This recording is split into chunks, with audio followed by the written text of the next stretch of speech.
She said that she would dance with me if I brought her a red rose. But in all my garden, there is no red rose. Cried the young student from her nest in the home oak tree.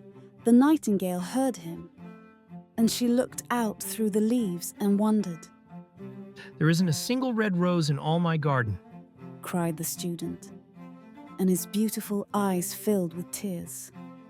Ah, on what little things does happiness depend? I have read all that the wise men have written, and all the secrets of philosophy are mine. Yet for want of a red rose is my life made wretched, said the nightingale. Here at last is a true lover. Night after night have I sung of him, though I knew him not. Night after night have I told his story to the stars, and now I see him.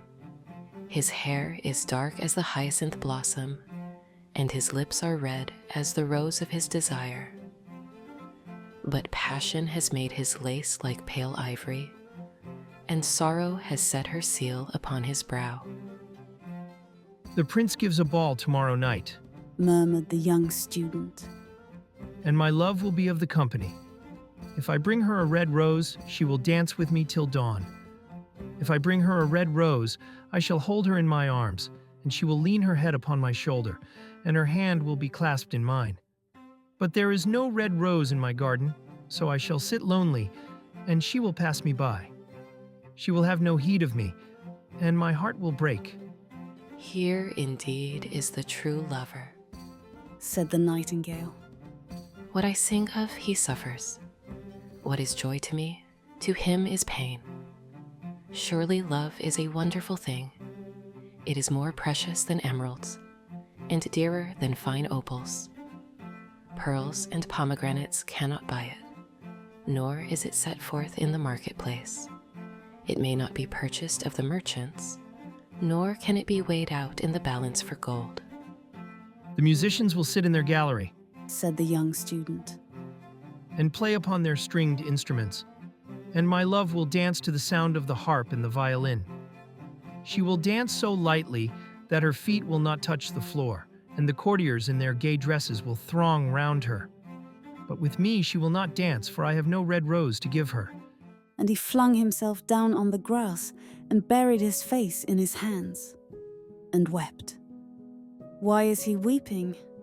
Asked a little green lizard as he ran past him with his tail in the air. Why indeed, said a butterfly who was fluttering about after a sunbeam. Why indeed, whispered a daisy to his neighbor in a soft, low voice. He is weeping for a red rose, said the nightingale. For a red rose, they cried. How very ridiculous. And the little lizard, who was something of a cynic, laughed outright. But the nightingale understood the secret of the student's sorrow, and she sat silent in the oak tree and thought about the mystery of love. Suddenly, she spread her brown wings for flight and soared into the air. She passed through the grove like a shadow, and like a shadow she sailed across the garden. In the center of the grass plot was standing a beautiful rose tree, and when she saw it, she flew over to it and lit upon a spray. She cried, Give me a red rose, and I will sing you my sweetest songs. But the rose tree shook its head and answered, My roses are white as the foam of the sea, whiter than the snow upon the mountain. Go to my brother who grows round the old sundial, and perhaps he will give you what you want. So, the nightingale flew over to the rose tree that was growing round the old sundial. She cried, Give me a red rose, and I will sing you my sweetest songs. But the rose tree shook its head and answered, My roses are yellow as the hair of the mermaiden who sits upon an amber throne, and yellower than the daffodil that blooms in the meadow before the mower comes with his scythe. But go to my brother who grows beneath the student's window, and perhaps he will give you what you want. So, the nightingale flew over to the rose tree that was growing beneath the student's window. Give me a red rose, and I will sing you my sweetest songs. But the bush shook its head and answered, My roses are red as the feet of the dove, and redder than the great fans of coral that wave and wave in the ocean cavern. But the winter has chilled my veins, and the frost has nipped my buds, and the storm has broken my branches, and I shall have no roses at all this year. cried the nightingale. I need only one red rose. Only one red rose. Is there no way by which I can get it? There is a way, answered the tree, but it is so terrible that I dare not tell it to you. Tell it to me. I am not afraid. If you want a red rose, you must build it out of music by moonlight, and stain it with your own heart's blood. You must sing to me with your breast against a thorn.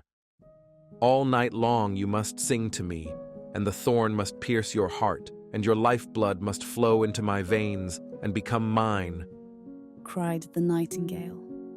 Death is a great price to pay for a red rose, and life is very dear to all. It is pleasant to sit in the green wood and to watch the sun in his chariot of gold and the moon in her chariot of pearl. Sweet is the scent of the hawthorn, and sweet are the bluebells that hide in the valley and the heather that blows on the hill. Yet love is better than life. And what is the heart of a bird compared to the heart of a man? So she spread her brown wings for flight and soared into the air. She swept over the garden like a shadow, and like a shadow she sailed through the grove. The young student was still lying on the grass where she had left him, and the tears were not yet dry in his beautiful eyes, cried the nightingale. Be happy, be happy, you shall have your red rose. I will build it out of music by moonlight, and stain it with my own heart's blood. All that I ask of you in return is that you will be a true lover, for love is wiser than philosophy, though she is wise, and mightier than power, though he is mighty. Flame-colored are his wings, and colored like flame is his body. His lips are sweet as honey, and his breath is like frankincense. The student looked up from the grass and listened, but he could not understand what the nightingale was saying to him, for he only knew the things that are written down in books. But the oak tree understood and felt sad, for he was very fond of the little nightingale who had built her nest in his branches. He whispered, Sing me one last song. I shall feel very lonely when you are gone. So the nightingale sang to the oak tree, and her voice was like water bubbling from a silver jar. When she had finished her song, the student got up and pulled a notebook and a lead pencil out of his pocket. He said to himself as he walked away through the grove, She has form that cannot be denied to her. But has she got feeling? I am afraid not. In fact, she is like most artists. She is all style without any sincerity. She would not sacrifice herself for others. She thinks merely of music, and everybody knows that the arts are selfish.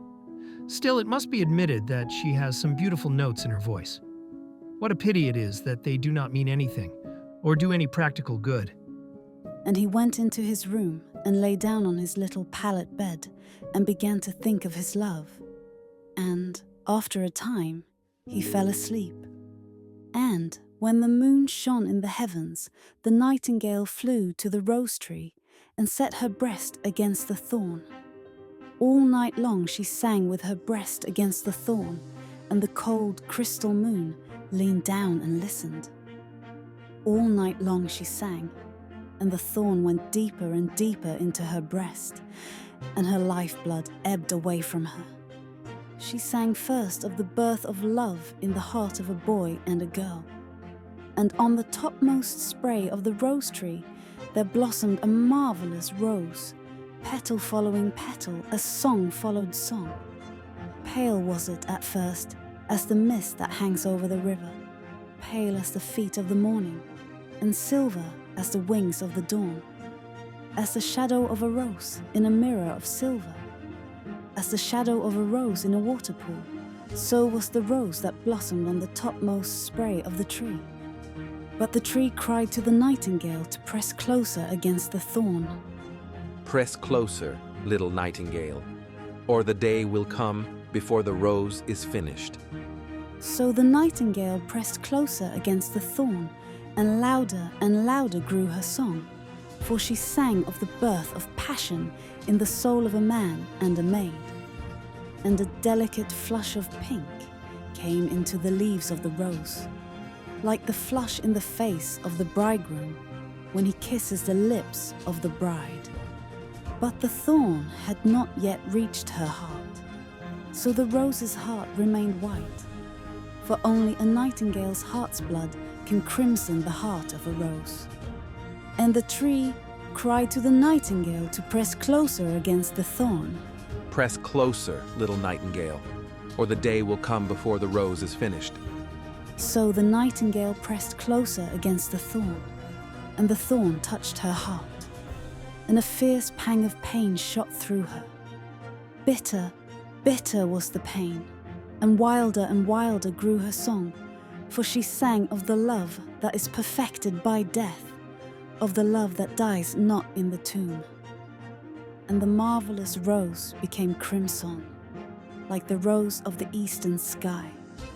Crimson was the girdle of petals, and crimson as a ruby was the heart. But the nightingale's voice grew fainter, and her little wings began to beat, and a film came over her eyes. Fainter and fainter grew her song, and she felt something choking her in her throat. Then she gave one last burst of music. The white moon heard it, and she forgot the dawn and lingered on in the sky.